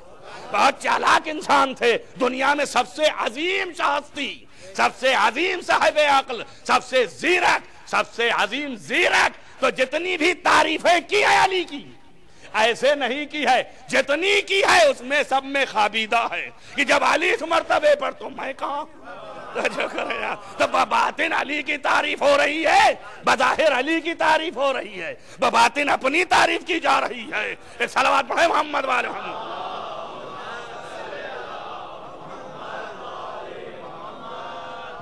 کسی کی اطاعت نہیں ہے، من لم یعرف امام زمانہ، تو یہ خود ہی امام زمان ہیں، تو ان کے اوپر تو کسی کی اطاعت نہیں۔ لیکن جو اپنے زمانے کے امام کو نہ پہچانے، وہ جو ہے موت مرتا ہے جاہلیت کی۔ توجہ کریں آپ، ادھر فرما رہے فاطمہ تو بدۃ منی، فاطمہ میرے جگر کی ٹکڑا ہے، فاطمہ اپنے باپ کی ماں ہے، یعنی مطلب یہ ہے کہ جو نبی ہے وہی فاطمہ ہے۔ ادھر خدا کہہ رہا ہم فاطمہ تو وابوہا وبالہا وبنوہا، یہ فاطمہ ہیں، یہ ان کے باپ ہیں، یعنی یہ باپ بھی فاطمہ ہیں۔ توجہ کریں آپ، سب کو یکساں کر دیا۔ تو اب جب کسی کی حکومت اور کسی کی اطاعت نبی پر نہیں ہے. اور ادھر یہ ہے کہ اپنے زمانے کے امام کو جو نہ مانے وہ مر جائے گا جہالت کی موت. تو بعد از نبی، جب تک نبی ہے امام ہے، بعد از نبی زہرا کے سامنے کوئی امام ہے کہ نہیں ہے؟ توجہ کریں آپ. اگر آپ کہیں نہیں ہے تو یہ حدیث کہہ رہی جہالت کی موت ہوگی. الیاذ باللہ، جہالت کی موت ہو نہیں سکتی. اور اگر کہیں کہ امام ہے تو اگر فاطمہ کا امام کوئی ہوا تو اس کا حکم ان کے اوپر چلے گا. چلے گا کہ نہیں چلے گا؟ اب یہ مطیع ہوں گی، فرما بردار ہوں گی. اور جب یہ کسی کی مطیع ہو گئی توجہ کرنا، تو نبی نے کہا میرا ٹکڑا ہے، تب نبی بھی مطیع ہو گیا. پھنسے آپ کی نہیں پھنسے؟ صلوات پڑھیں محمد وآل محمد. واہ واہ واہ، صلوات پڑھیں محمد وآل محمد. چکرایا ذہن آپ کا، کہاں پہنچے آپ؟ فاطمہ زہرا کیا ہو گئی؟ اگر امام نہ مانے تو الیاذ باللہ جہالت کی موت، اور اگر مانتی ہیں تو نبوت مطیع و فرما بردار، اور کوئی ہو نہیں سکتا اس کا حاکم. اب بتائیے کیا مشکل ہے؟ اب فاطمہ کے لیے بھی مشکل ہے نا کہ زمانے میں ڈھونڈے ایسا امام جو کریں آپ کہ جس کی اطاعت نبی بھی کر سکے. توجہ کریں آپ، ڈھونڈ کے لاؤ کوئی ہے زمانے میں ایسا ڈھونڈیں. آپ مشکل مرحلہ یہ ہوتی ہے خلافت اور امامت بانٹنے میں کہ دیکھنا پڑتا ہے آپ کا دل چاہے جس کو بنا دیجئے، بنانے میں کوئی فرق نہیں ہے، معیار ڈھونڈیے آپ. اور فاطمہ خلاف جا نہیں سکتی ہیں، ورنہ حدیث کہہ رہی ہے خلاف ہو جائیں گی. جو ام ابیہا ہو خلاف نہ جائے گی. بہرحال اسے امام لینا ہے. تب وہ کون امام ہے کہ جس کی امامت کا قائل ہو جائے اور نبی بھی بری ہو جائے؟ توجہ کریں، ورنہ امامت جب آئی تو امام حاکم ہے، امام کی اطاعت ہونی ہے. اگر فاطمہ نے اطاعت کیا تو یہ اطاعت فاطمہ نہیں ہے، اطاعت رسالت بھی ہے. توجہ رہے. اب مشکل پھنسی نہ پھنسی، اب ڈھونڈیے آپ کون ہے. بھئی ایک بتا دیتا ہوں، دیکھیں نبی کے اوپر کسی کی اطاعت واجب نہیں مگر اللہ کی ہے نا. اللہ کی اطاعت واجب ہے کہ نہیں؟ ہے. اور اس کے بعد نبی کے اوپر جو حکم آتا ہے اللہ کا تو نبی کے کہاں جاتا ہے؟ بتاؤ مجھے کہاں جاتا ہے؟ نبی کے دل پہ آتا ہے، نبی کے نفس میں آتا ہے کہ نہیں آتا؟ جب نبی کے نفس میں آئے گا تبھی تو حرکت شروع ہوگی. نہیں پہنچے آپ میری بات کر. نفس نبی میں آئے گا کہ نہیں آئے گا؟ تو اب نبی اپنے نفس کا مطیع ہوا کہ نہیں ہوا؟ اب ایسا امام ہو جو اللہ کا بھی نفس ہے اور نبی کا بھی نفس ہے. فاطمہ نے اس کو امام بنا لیا، اب یہاں اطاعت نہیں بنتی ہے. صلوات پڑھیں محمد والے.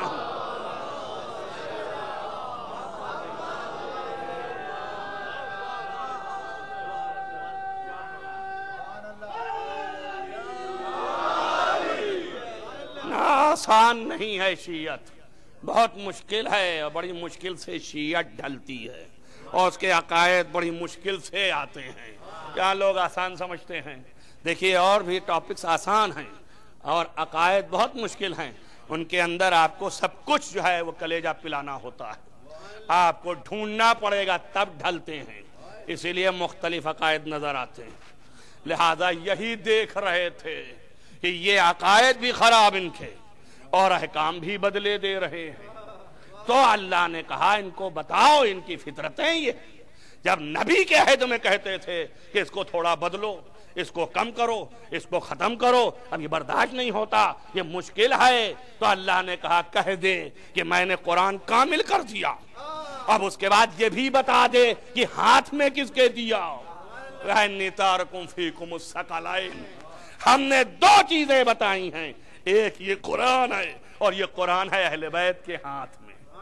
اب جب تک اہل بیت ہیں اس وقت تک یہ قرآن کے اوپر کوئی آفت نہیں آ سکتی، محفوظ رہے گا. اسی لیے جس نے بھی مخالفت قرآن کی، ہر دور میں اہل بیت سامنے آئے، ہر زمانے میں اہل بیت سامنے آئے.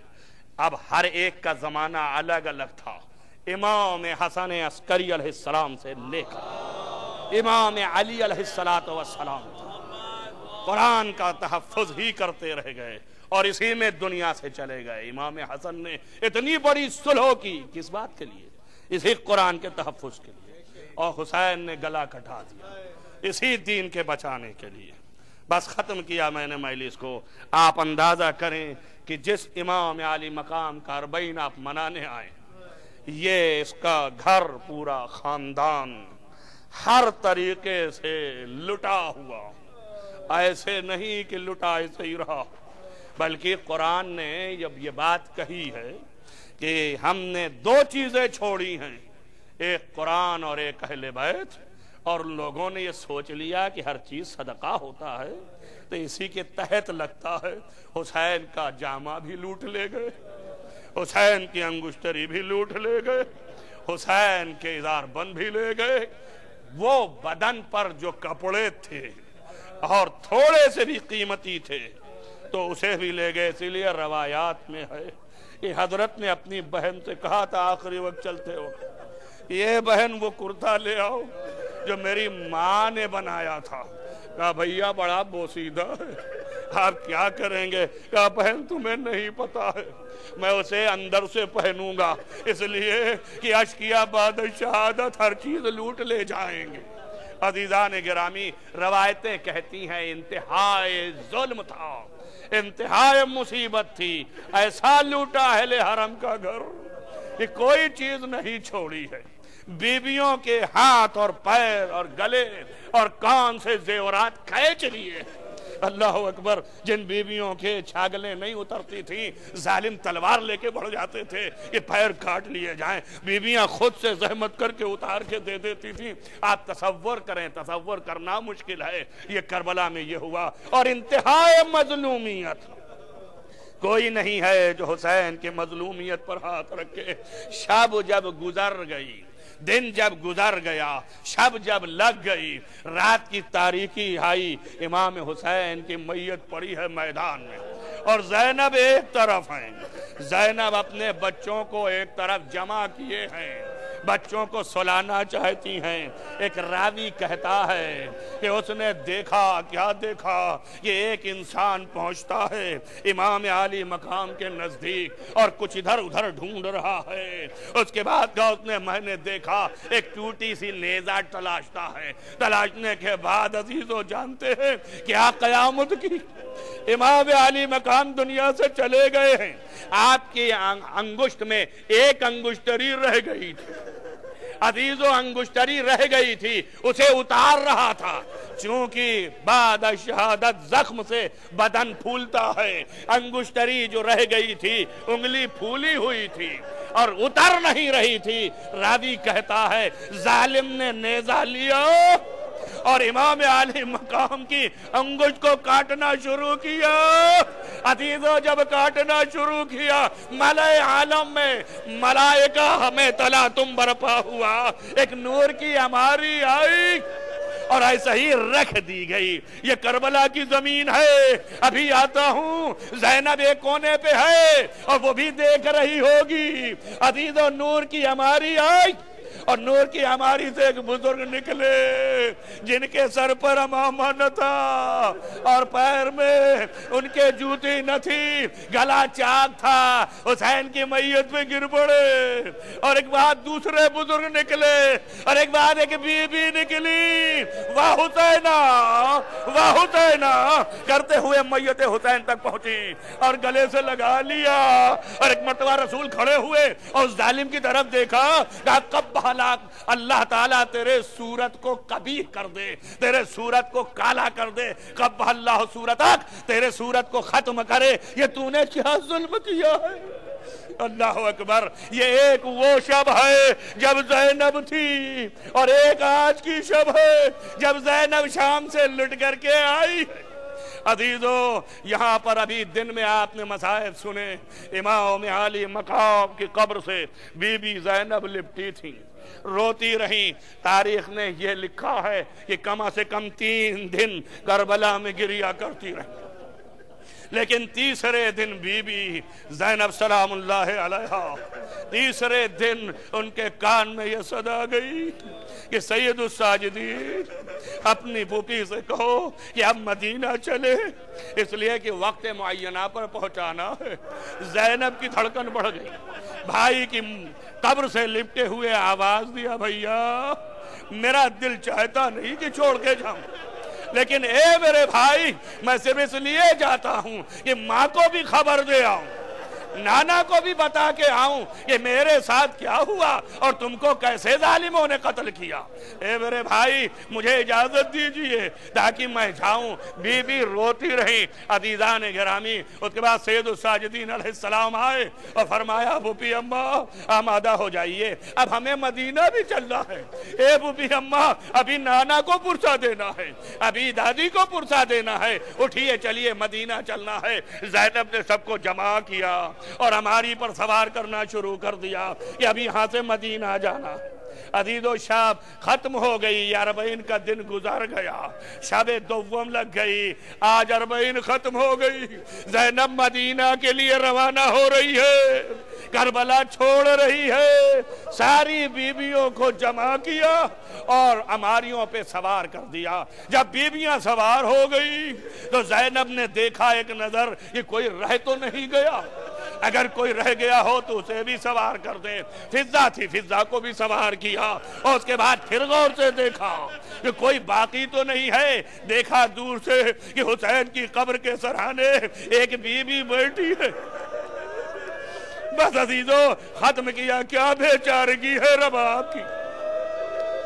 بس عزیزو ختم کر دوں گا ایک دو جملے کے بعد، آپ کی آوازیں بلند ہونا دلیل ہے سیدہ کا دل خوش ہو جائے۔ بس ایک مرتبہ زینب نے رخ کیا، تیز گام ہو کے آئیں، فرمایا اے بہن رباب کیا مدینے نہ چلو گی؟ بی بی رباب نے سر جھکا لیا۔ زینب کھڑی دیکھتی رہی، پھر کہا بہن رباب میں زینب ہوں، میں علی ابن طالب کی بیٹی ہوں، میں مرتضیٰ کی اکلوتی بیٹی ایسی کہ جو شہزادی وقت رہ چکی ہے، کیا آپ میرا فرمان نہیں سن رہی ہیں؟ جناب رباب نے سر اور جھکا لیا، پھر تیسری دفعہ کہا کہ بی بی بہن رباب میں سیدۃ النساء العالمین کی جگہ پر ہوں، میں تم سے کہتی ہوں کہ کیا مدینہ نہ چلو گی؟ رباب نے سر اٹھایا، کہا بی بی شہزادی جب گھر سے نکلی تھی تو ابھی تک ساتھ دیا ہے۔ اے بی بی آپ کو مبارک ہو، آپ مدینہ جائیے، خدا سلامت رکھے عبداللہ ابن جعفر کو، لیکن میں کیسے جاؤں؟ ایک امانت قید خانے میں ہے، وارث یہاں ہے، بچہ یہاں ہے، اے بی بی میں کیسے جاؤں؟ دونوں مل کر کے گلے سے رونے لگے۔ جزاکم ربکم خیر الجزا۔ بس عزیزان گرامی ملے اور مل کے رونے لگے، اس قدر گریہ کیا کہ سید الساجدین آئے اور اپنی ماں کو منایا کہ مادر گرامی میں سید الساجدین امام وقت ہوں، آپ کو کہنا ماننا پڑے گا۔ عزیزان گرامی یہیں پہ میں مجلس تمام کرتا ہوں۔ یہ رباب ایسی بی بی ہے امام حسین علیہ السلام کی عارفہ، جس نے امام کو اتنا پہچانا ہے، تاریخوں نے لکھا ہے یہاں سے مدینہ جانے کے بعد کبھی سائے میں نہیں بیٹھی، 1 سال سے زیادہ زندہ نہیں رہی، کبھی سائے میں نہیں بیٹھی، ہمیشہ دھوپ کے نیچے رہی، کہ اس لیے کہ میرے وارث کے سائبان نہیں ہے۔ عزیزوں کہا میرے وارث کے سائبان نہیں ہے، لکھا تاریخ میں یہ ہے کہ ایک دن سید الساجدین نے بہت ضد فرمایا کہ مادر گرامی اندر آ جائیے، نہیں آ رہی تھی تو آپ کھڑے ہوئے، فرمایا ماں میں امام وقت ہوں، میں اپنے امامت سے حکم دیتا ہوں۔ بس جیسا ہی یہ کہا رباب کھڑی ہو گئی، کھڑی ہونے کے بعد ایک قدم آگے بڑھی اور رخ کربلا کا کیا اور چاہا کہ سائے میں لے جائے، پکارا سنتے ہو میں نے وفا کیا ہے۔ عزیزوں لکھا ہے کہ بی بی اسی وقت غش میں گئی اور دنیا سے اللہ نے اٹھا لیا اور اپنے عہد پر باقی رہی، حسین کا غم مناتے ہوئے، ذاکر حسین اور عزیز عزاداری حسین دنیا سے سيعلم الذين ظلموا أن ينقلبوا. اللهم إني أسألك بحق فاطمة وأبيها وبالها وبنيها والسر المستودع فيها. اللهم بارك لها تجھے واسطہ محمد وآل محمد کے معبود گناہان کبیرہ و صغیرہ عفو فرما، بارک لها نیک اعمال کی توفیق عنایت فرما، بارک لها جہاں جہاں بھی محبان آل محمد کو حفظ و امان میں رکھ، روضہ مقدس کی حفاظت فرما، معبود اس عبادت کو قبول فرما۔ بار الہ جہاں جہاں بھی دنیا میں محبان آل محمد مریض ہیں، ان سب کو شفائے عاجل و کامل عنایت فرما۔ جن لوگوں نے دعاؤں کے لیے کہا ہے اور مریض ہیں، شفائے عنایت فرما۔ خصوصاً علی عباس رضوی صاحب کو شفائے عاجل و کامل عنایت فرما، اور اسی طریقے سے زیدی صاحب کو بھی شفائے عاجل و کامل عنایت فرما۔ افتخار زیدی صاحب کو بار الہ تجھے واسطہ محمد و آل محمد کا، تمام محبان آل محمد جو دنیا سے گزر گئے ہیں ان کو جوار معصوم میں جگہ عنایت فرما۔ خصوصاً اس بزم کے محبان کو جوار معصوم عنایت فرما۔ بانی مجلس کے جو مرحومین ہیں ان کو جوار مجلس، ان کو جوار معصوم علیہ السلام عنایت فرما۔ بار الہ تجھے واسطہ محمد و آل محمد کا، تمام دنیا میں صاحبان حاجت ان کی حاجت روائی فرما۔ معبود عزاداری کو قائم و دائم رکھ، اس غم کو آباد رکھ۔ بار الہ اس غم کے علاوہ اور کوئی غم ہمیں نصیب نہ کر۔ بار الہ امام کا ظہور جلد از جلد فرما، ان کے اصحاب و انصار میں شمار فرما۔ اللہم تقبل من الدعا ماتم حسین یا حسین۔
قافلہ جا رہا ہے وطن کے لیے، کربلا میں قیامت کا ایک شور ہے۔